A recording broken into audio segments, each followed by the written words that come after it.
So this is the first pre-recorded video for the notes, and this is for subsection 1.3 on summary statistics and box plots.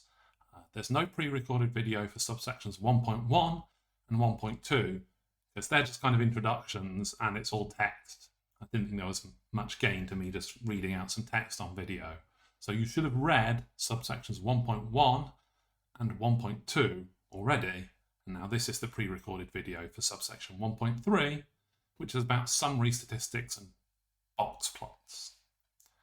So the idea here is a summary statistic is some number that you can calculate from your data that you hope is going to tell you something useful about your data.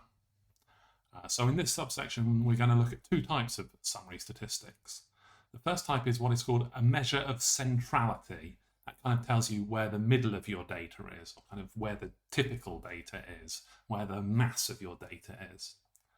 And the second type we will look at is measures of spread, which tells you how much variation is there in your data, how spread out it is, how far away are data typically from those central data points. So that's what we're going to be looking at in this section. So to set this out a bit more mathematically, the idea is that our data will be represented by some vector, I'll call x. When I write vectors here, I underline them, whereas when we have vectors in the notes, I'll put them in bold. So a vector x being n data points, x1, x2, x3, x4, x5 up to xn. So n here is the number of data points. So n data points listed from x1 up to xn, and then we can calculate some things that we might want to calculate.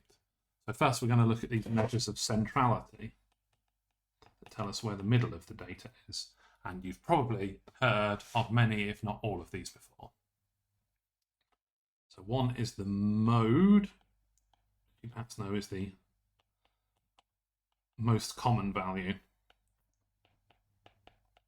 As in, if your data has some repeats in it, some people are giving the same answer to your survey, then the answer that comes up the most often is the mode, and that's one measure of where the center of your data is. It's because it's the most common outcome.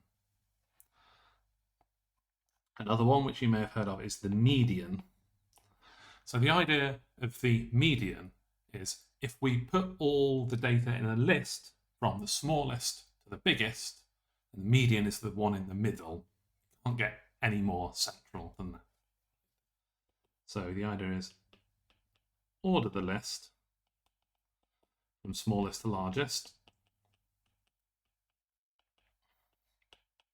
and the median is the middle value on that list.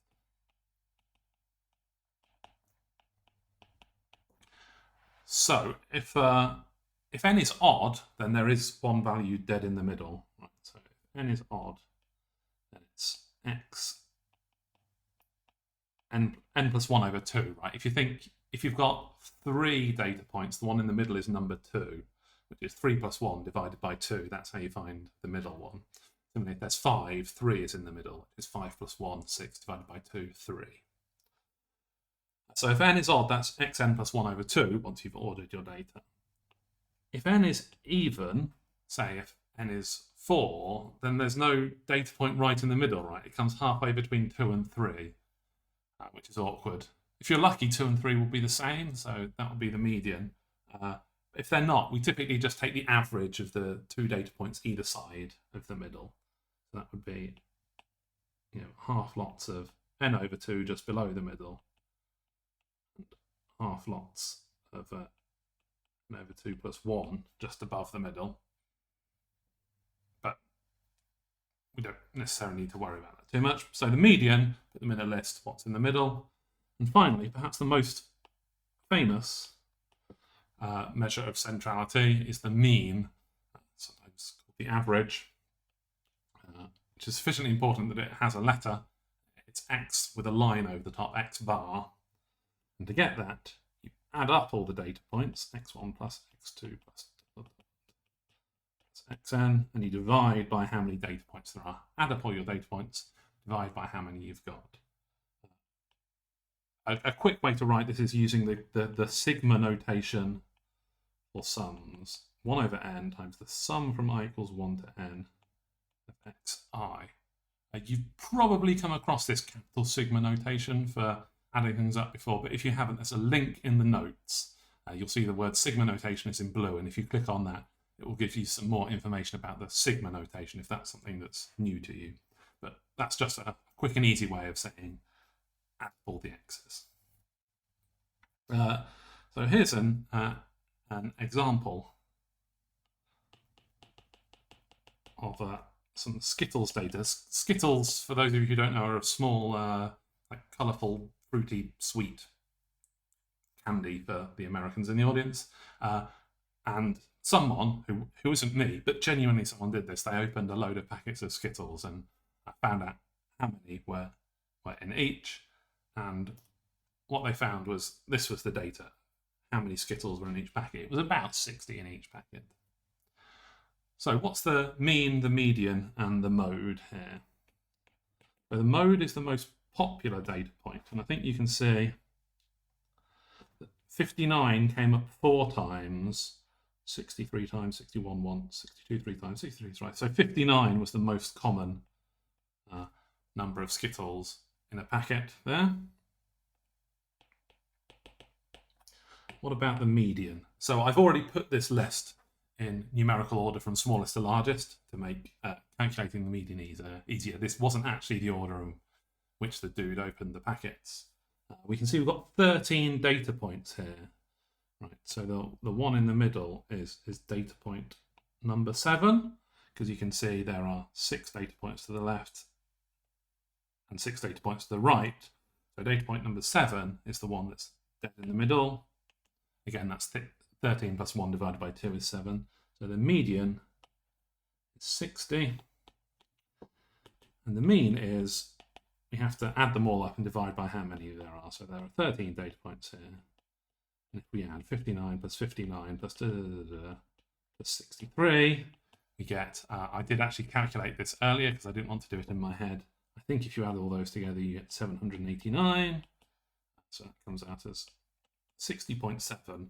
So the mode is 59, the median is 60, and the mean is 60.7. So they're all about the same, but they are a little bit different. There's something I want to say here about the median, which is that the median is something that we call a quantile. A quantile is something where we put all our data in order from biggest to largest, and we go some of the way up the list. And so when our data's in order and we go some of the way up the list, that's called a quantile. And the median, of course, is halfway up the list. So we call that Q for quantile a half, because it's halfway up the list. But of course, we could have Q alpha for any number alpha between 0 and 1, right? And that would be like a proportion alpha up the list. So there are other useful numbers that are also quantiles. For example, Q0, so if you put your numbers in the list and then go none of the way up the list, and that will give you the very smallest element in your list, right, or the minimum. Similarly, Q1 is you put all your numbers in a list from smallest to largest, then go all the way up the list. So that will give you the biggest data point in your list. So that will give you the maximum. 2 other important ones. 1/4 of the way up the list is known as the lower quartile. Note the R in quartile because it's as in quarter, whereas the other thing was quantile with an N as in quantity. It's awkward that they're almost the same word.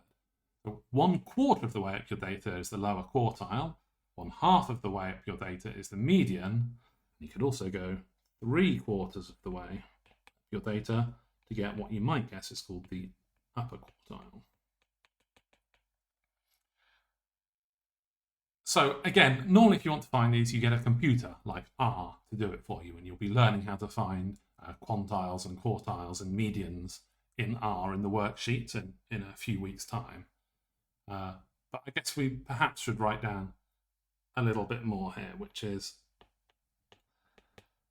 it's awkward because lists start at 1, but the range from 0 to 1 starts at 0. So if you work it out, it's actually 1 plus alpha lots of n minus 1 is what gets you alpha of the way up the list, which is a bit awkward. If that's an integer, then everything is hunky-dory. That's like when the median is exactly in the middle of your list. If that's not an integer, then you probably want some balance of the 2 data points either side of it. R will do that for you. It has lots of different choices of doing it and a pretty good default. So we won't bother going into it here. But if that's not an integer, you have to have some way to pick between the 2 points either side. If we briefly go back to our skittles data up here, what's the lower quartile and the upper quartile here? Well, we can see that in the lower half there are 7 points in the lower half, and halfway through there is number 4, so that's the lower quartile. 59, and again there are 7 points in the upper half, and halfway up that is number whatever number that is, and so that's the upper quartile, which is 62. That's the 10th data point, isn't it? Again, that's alpha lots of n minus 1, n is 13, n minus 1 is 12, and 3/4 lots of 12 is 9, add 1 to that, 10. So it'll work out. So lower quartile, median, and upper quartile are 1/4 of the way, half the way, and 3/4 of the way up the list. Okay, we were talking about quartile for a moment there, and that's so that we could say something about our second type of sample statistic, which is measures of spread. So measures of spread are how spread out the data is, how much they differ from those mean, median, or mode. So measures of spread. I also have 3 of these to present. First is just number of distinct outcomes. How many different answers do you get? Because if lots of people say the same things, then your data aren't very spread out. But if lots of people say different things, your data are spread out. The interquartile range you may have heard of. Interquartile range, or IQR.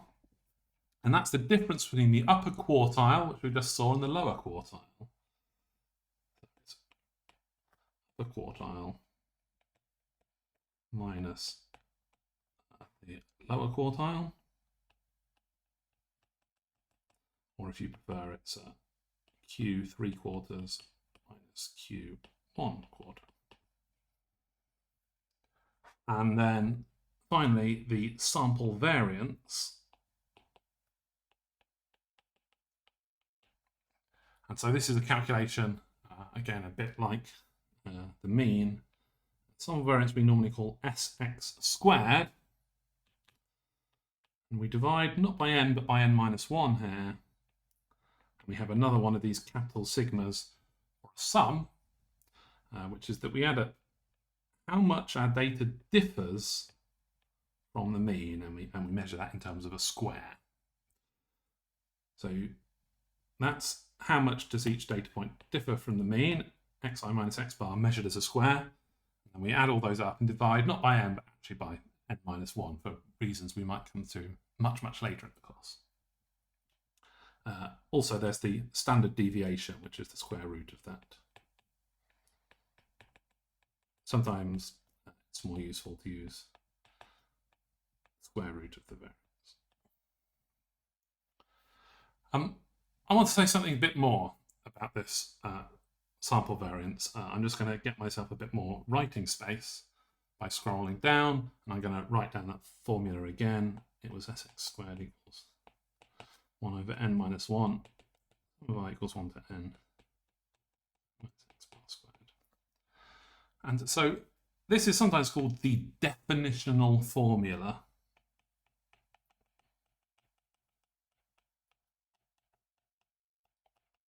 For the sample variance, because it's the formula we use to define it. But this formula it's not the easiest one to use, because you've got all your xi's and you have to calculate a bunch of xi minus x bars, then you have to square them all, then you have to add them together. So it'll be interesting to see what we can do by rearranging this formula a bit. So let's do that. We're never going to do anything with the 1 over n minus 1 out the front. But what we do have in here is we have a bracket squared, right? So if we want to see if we can make this formula a bit more pleasant, why don't we expand out that square bracket, right? So I'm sure you know how to expand out brackets. You get the first item squared, twice the cross term, and then plus the second item squared. So now I've got a sum of xi squared minus 2xi x bar plus x bar squared. What are we going to do now? Well, we've got a sum of all these terms, so we can take the sum of those separately. Again, if you've used the sigma notation a lot, this is something you probably know, that you can take the terms separately in a sigma notation. But again, you might want to check the link earlier in the notes if this is new to you. So we can take the sum of the first term, that's the xi squared. We can take the sum of the second term, 2xi x bar, and we can take the sum of the third term, x bar squared. Okay, can we do more with this? Well, yeah, again, a thing that you may know about the sigma notation is anything that's a constant can come outside. That is, anything that doesn't have a little subscript I on it, like that doesn't have anything to do with the sum, because the sum is over I. Right, so if we've got something without an I in, we can bring it in front of the sum. We don't need to add it up because it's the same every time. So in the first term, well, we've just got xi squared, and that's got an I in it, so we can't do anything to that.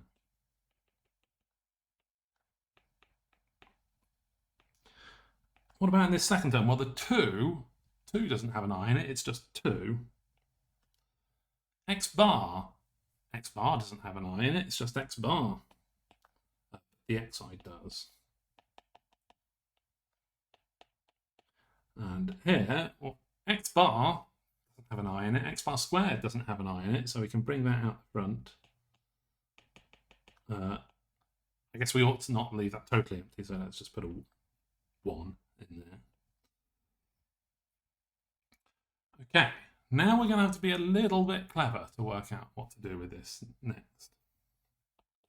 First term, nothing we can do there, leave it alone. Second term, 2x bar. What can we do with this term here? Sum of xi's. Well, that's a little bit like the formula for the mean, right? To get the mean, you add up all the xi's and divide by n. And here we've got add up all the xi's, but without the divide by n. If that had a divide by n, it would be x bar. So instead, it's n times x bar, isn't it? Because if we divide both sides of that by n, we have an x bar equals 1 over n the sum of xi, which is correct. Similarly, what can we do with this term? We've got x bar squared out the front, which I should put in black, I guess. And then we're adding up 1 n times. Well, if you add up 1 5 times, you get 1 plus 1 plus 1 plus 1 plus 1 equals 5. And if you add up 1 100 times, you get 100. If you add up 1 1,000,000 times, you get 1,000,000. So if you add up 1 n times, you get n. So that term there comes out as n. I might also note here that in the middle term, I've got 2x bars. So why not just make that x bar times x bar and x bar squared? Okay, we must be nearly done now, if not for no other reason than we're running out of space on the page. 1 over n minus 1, sum I equals 1 to n, squared. Oh, hey, look at these two terms here. This is a 2x bar squared n, and that's an x bar squared n.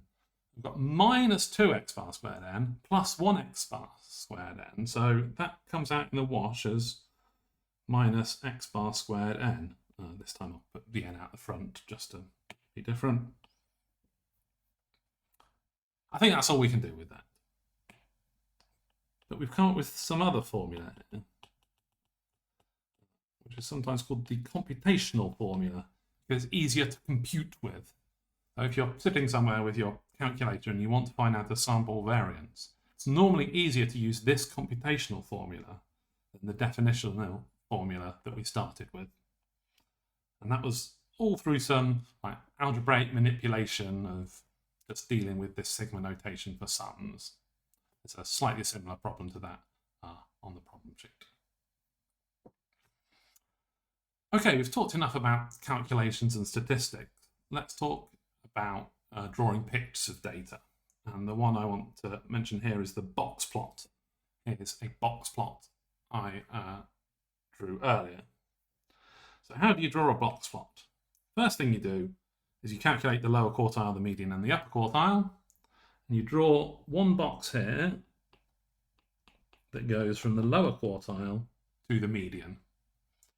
And you draw another box that goes from the median to the upper quartile. These are measured on this y-axis. This y-axis, the up-down axis, is the values. So, you know, the median here was about 5 or so, the lower quartile was about 4 or so, and the upper quartile was about 6 or so. So you draw those two boxes, that's why it's called a box plot.